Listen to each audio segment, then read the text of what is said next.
Hello, in this video I will show you how to install RAR application on Samsung Galaxy A24. So you have to start with opening your Google Play Store. Now click on search bar and type in RAR and click search.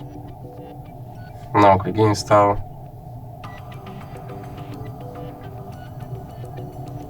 and click open.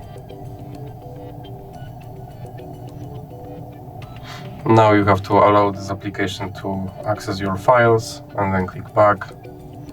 And you can decide if you want to see notifications from this app or not. And now click dismiss. And now your application is ready to use.